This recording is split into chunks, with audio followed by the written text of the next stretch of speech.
Bueno, vamos rápidamente con el tema del sistema carcelario, porque acá también hay un tema de la reincidencia en el caso también y de la rehabilitación de los jóvenes, ¿no? Que es hoy una de las principales preocupaciones también. Acá se habla, y de hecho en el bloque pasado lo hablamos, de la presencia de un nuevo ministerio, la creación del Ministerio de Justicia, que en este caso tome al Instituto Nacional de Rehabilitación, o sea, las cárceles, y que directamente dejen la órbita del Ministerio del Interior en la cual están hoy. Esto, a ver, de alguna forma en el debate político de la campaña, todos los partidos estaban de acuerdo. Primero con la creación del Ministerio de Justicia, segundo con que las cárceles pasen a la órbita de esta nueva cartera.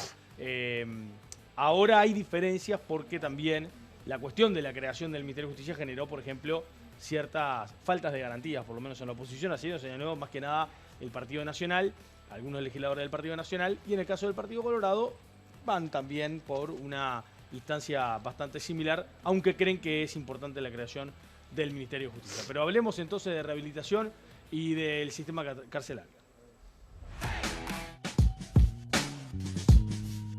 Creo que el gran agujero que tienen nuestras políticas sociales de prevención de la violencia y de integración ciudadana es la adolescencia. Para los primeros años de vida, para el ciclo escolar, tenemos guarderías, Plan CAIF, club de niños, baby fútbol, actividades en el barrio, una red muy fuerte. A partir de los 12 años tenemos una enorme deserción estudiantil, una enorme deserción educativa y muy pocas políticas en los territorios. Ya todos sabemos que muchas de las personas que entran a prisión salen de prisión con redes criminales más amplias que las que entraron, y algunos que casi prácticamente no tenían terminan desarrollándolas durante el tiempo que están en prisión. El hacinamiento también es parte de la explicación y de la causa de la reincidencia. Entonces, primer como gran desafío. Segundo gran desafío, disminuir la alta tasa de encarcelamiento. En los últimos años el país ha aumentado de una forma alarmante las penas a delitos vinculados a microtráfico. Y esto ha tenido un impacto todavía aún mayor en mujeres en situación de vulnerabilidad, en mujeres de bajo nivel socioeconómico, en mujeres cuyo primer delito es esto, son primarias, y mujeres que son jefas de hogar y tienen menores a cargo. Estas penas tendría sentido que no se hicieran, que no se cumplieran en la prisión. No estamos hablando de no penar, estamos hablando de que haya penas alternativas. Si no somos capaces de ver que detrás de estas situaciones puntuales que estamos todos los días imputando, hay fenómenos criminales, y detrás de esto están los mercados, estructuras de mercados, que hay mucho dinero y mucho poder, vamos a seguir encarcelando, que se decía hoy por acá también, a quienes, a nuestros más jóvenes, apenas niños saliendo de esa niñez, encarcelando los que sí son los más pobres, que sí son los que tienen problemas de alfabetización, de educación, y no estamos yendo a aquellos que están detrás de estos mercados, que son los que no están en los índices de pobreza, los que no están faltos de educación. Esta mesa se dio después de la presentación del Plan Nacional de Seguridad ahí en el anexo de la Torre Ejecutiva. Estaba participando la subsecretaria del Ministerio del Interior, Gabriela Valverde, otros actores también, pero ustedes veían, por ejemplo, también allí al comisionado parlamentario, ¿no? A Juan Miguel Petit, que hace mucho tiempo que está hablando sobre este tema y que planteaba un tema que también es importante, la atención que el Estado le da, por ejemplo, a las infancias, a los menores de edad, pero que por allí comienza a tener ya falencias cuando pasan a la adolescencia. Y esto se ve reflejado muchas veces en el aumento del delito en el caso de los adolescentes, cuando todavía son menores de edad, y también se refleja en esto que se señala día a día. Por ejemplo, 30 presos aproximadamente recuperan la libertad por día. 30 personas recuperan la libertad por día. De esas 30 personas, 20 reinciden. Y ahí hay un gran problema que también hay que atacar. Santiago, tu opinión. Bueno, sin duda cuando estamos hablando del tema carcelario, estamos hablando de una política que excede los límites de la seguridad y pasa también al punto de las políticas sociales, más bien. Estamos, como decías vos, los datos son alarmantes, son muy tristes, lo decía también en la presentación. Los números de reincidencia son elevadísimos, no podemos desvincular el problema de la reincidencia también con una ruptura de la malla social de la persona que entra al sistema carcelario. Cuando sale queda desprotegido totalmente y queda muchas veces a merced de redes criminales que son al final los únicos que los terminan atendiendo y con los que se termina vinculando, y a veces una persona que entra por una pena menor, por un crimen menor, termina reincidiendo en un crimen peor por los vínculos que hace adentro de la cárcel. Una cosa increíble. Uruguay, y esto viene de la mano del plan de seguridad del Ministerio, tiene el porcentaje de personas en presos y muy similar a El Salvador. Estamos hablando de un 0.85% de la población. Es un número altísimo, altísimo o sea, a nivel mundial.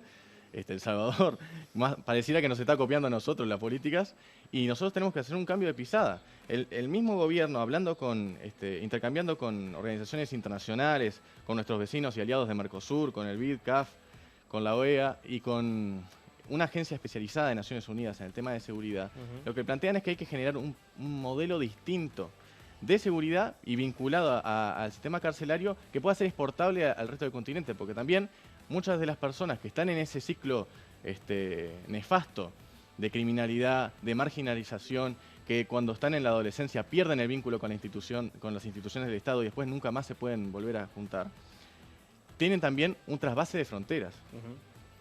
Bien. No, y además, lo que decía Santiago, recién la producción me recordaba estos datos, ¿no? 16.000 presos tenemos en Uruguay. Sí. En los últimos 20 años, esto aumentó un 130%. La cantidad de presos en el sistema penitenciario. Lautaro. Hablando de la cantidad de presos, sí, tengo unos números por acá. Y a partir del 2005, que tenemos 6.211 presos, y con las estrategias que tenía el Frente Amplio en cuanto a seguridad, que ya comenté en el bloque pasado, terminamos en 2019 con 11.525 presos. O sea, casi el doble. Y terminamos 339,2 reclusos por 100.000 habitantes. Entonces, a lo que yo voy es que acá hace falta un abordaje interinstitucional, interdisciplinario, y hay que tener cuidado cuando nosotros hablamos de, no recuerdo bien justo el término que usaste, pero era de llevar como estas políticas para el resto del continente. Hay que tener cuidado porque cada país tiene sus propias particularidades, sus propios niveles de desigualdad, sus propios niveles educativos y sus características de la población. Entonces tenemos que pensar en soluciones, primero para nosotros, sin dejar de ver el panorama, obviamente, del continente, pero tenemos que pensar primero en políticas para nosotros y después ver cómo las trasladamos al continente, y cómo las conversamos y cómo intentamos llevarlas a cabo. Bien, Manuel. Yo creo que estamos todos de acuerdo en que los niveles de prisionalización de Uruguay son alarmantes y preocupantes. Y ahora, revisando el tape, y también recuerdo haber escuchado a Petit hace unos días, el relato de Gabriel de hoy cae por su propio peso, ¿no? El gobierno pasado aumentó las penas por microtráfico a unos niveles realmente escandalosos. 4 años por ingresar, no sé cuánto eran, 2 gramos de marihuana a la cárcel. Y esas personas, hay un caso que comentó Petit el otro día, creo que estuvo en Desayunos Informales, de una madre de familia que cayó 4 años presa por entrar droga a la cárcel. Esa pena es mayor que las penas por estafa y por otros delitos mucho más complejos. Eso también contribuye a gente que en un sistema que no rehabilita ingrese por penas infladas, por delitos que no son de la gravedad que otros que tienen penas menores. Y en adición a esto, el gobierno pasado, además de elevar esta pena, que después tuvieron que volver para atrás porque en la LUC subieron las penas por microtráfico, pero después tuvieron que revisar, es decir, no se pensó de antemano eso, se elevó el límite, como comentábamos hoy, de transferencia sin reporte, lo cual el propio gobierno a través del Banco Central admitió que subió, gracias a ese cambio en la ley de urgente consideración, los reportes de operaciones sospechosas. Es decir, el canal por el que se mueve el lavado de activos y el narcotráfico, que es la principal causa por la cual la gente cae en la cárcel, por el tráfico de droga. esas dos puntas que son muy importantes demuestran cómo el gobierno pasado no tenía plan y cobraba el grito. Ese fue el plan del gobierno anterior, cobrar el grito y después, si nos damos cuenta que falló, volvemos para atrás. Bueno, recién también en la presentación se hablaba, ¿no?, de esto de cómo se habían aumentado algunas penas para delitos menores y se reflejaba más que nada en la población femenina carcelaria que se había visto más perjudicada sobre ese punto. Gabriel. Empiezo por lo último. Sí. Cobrar al grito es mandar aumentos a ACE, después reconocer que no se dio en la tecla, emitir pasaportes que no están aprobados a nivel internacional, abrazarse al error y después ir para atrás. Bajo la normativa de base. No.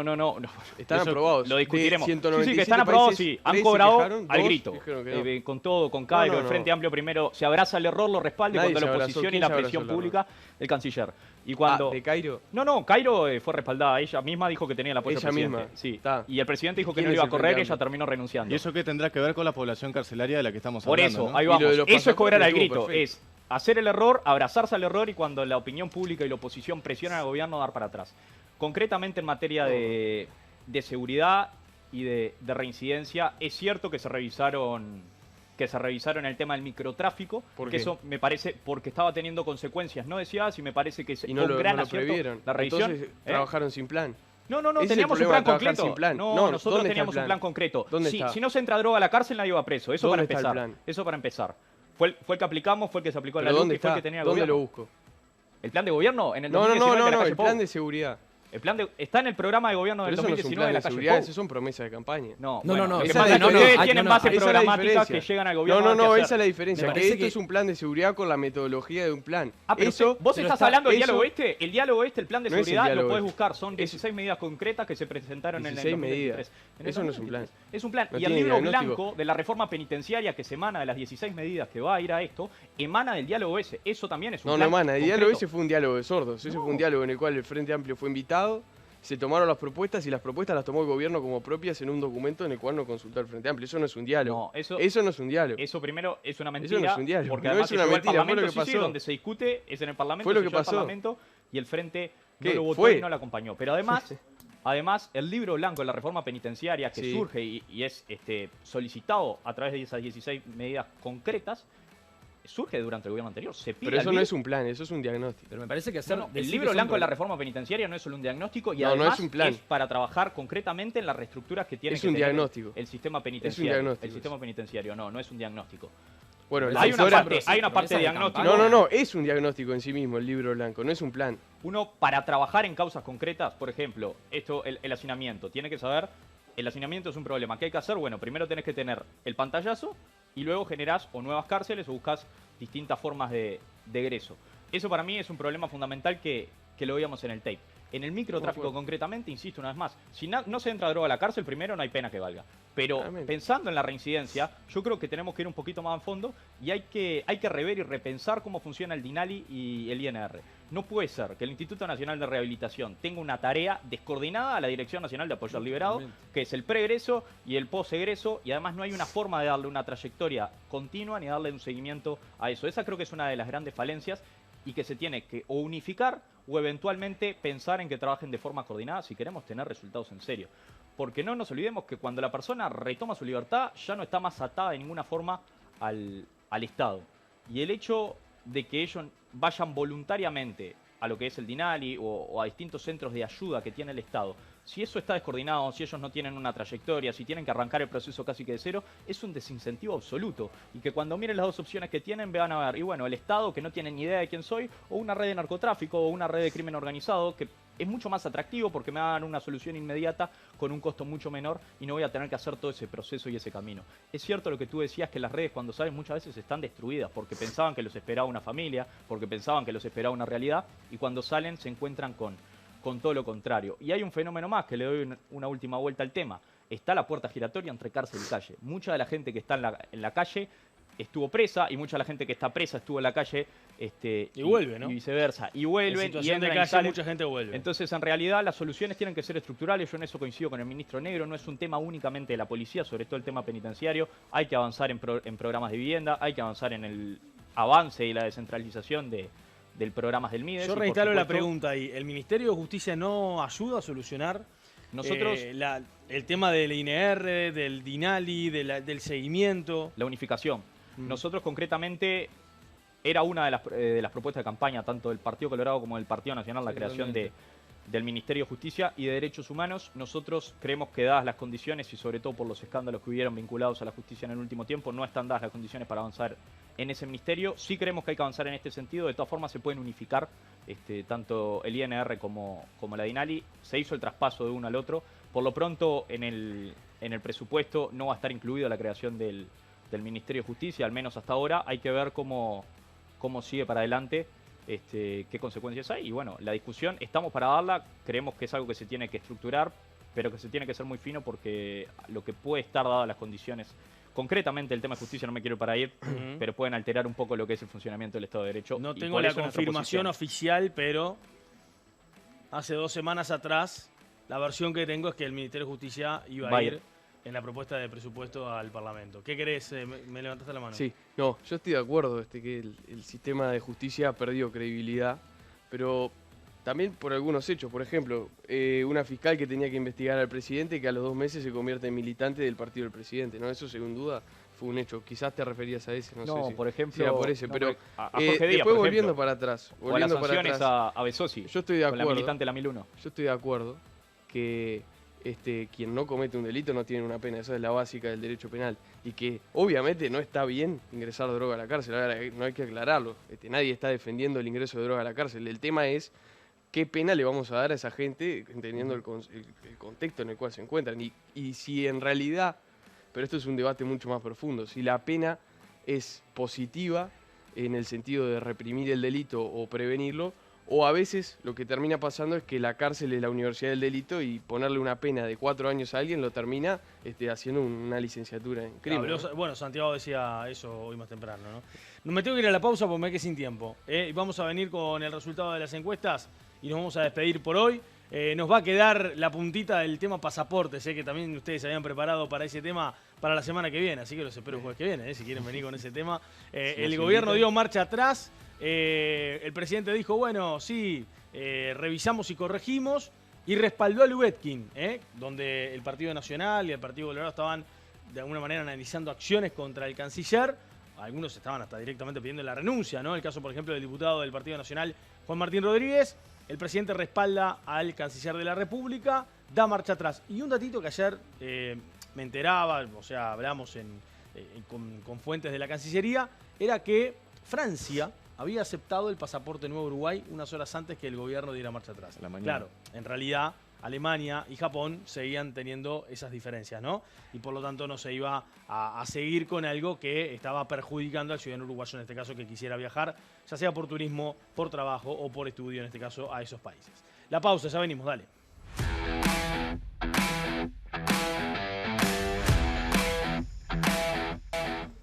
A ver qué opinión la gente en las redes sociales. Vamos a X, ¿le parece? Vamos a ponerlo acá atrás. En X, acá está, ¿no? Lo de la percepción de la seguridad pública, que era lo que estábamos señalando. ¿Cómo definirías la seguridad pública? 9% buena, 28% regular, 63% mala. Es lo que decíamos hoy más temprano, ¿no? Mucha gente cree esto. Me voy a quedar con esta imagen mientras le voy contando, por ejemplo, que en Instagram preguntamos también, dice, Andrea dice terrible, cada día peor. Susana dice mala. Otro acá nos dice más o menos. Bruno dice va cada vez peor, no hay de un momento un plan de seguridad por parte del ministro Negro. José Luis dice la seguridad es mala. Darío dice no hay rumbo. Por acá Crafty dice no han hecho absolutamente nada. Nitin dice iban a sacudir la raíz de los árboles, no ha pasado nada, la inseguridad sigue creciendo en el país. Malena dice dónde están los cambios que habían prometido. No han tenido idea sobre el tema. Malex dice la seguridad por el momento es pésima. Algunos de los mensajes, me estoy quedando sin tiempo, sobre este tema que habíamos también preguntado en Instagram a propósito del tema de la seguridad. Agradezco a todos los que han comentado también y a quienes participaron de esta encuesta. Bueno, gracias Santiago por tu primera vez. Sí, muchas gracias y me encantó poder debatir. Me quedé con muchas ganas de decir algunas cosas. Bueno, faltó tiempo, que es un tema para 2 horas igual. Además estaban muy motivados para hablar. Lautaro, lo mismo, Bienvenido, también, gracias. También, muchas gracias. Te esperamos la próxima. Y lo mismo para Santiago. Bueno, gracias Gabriel y Manuel, ustedes ya son ya más recibido, ya repitieron. Así que bienvenidos y los esperamos la próxima. Nos vamos, volvemos el jueves que viene. Que pasen bien, buenas noches, chau.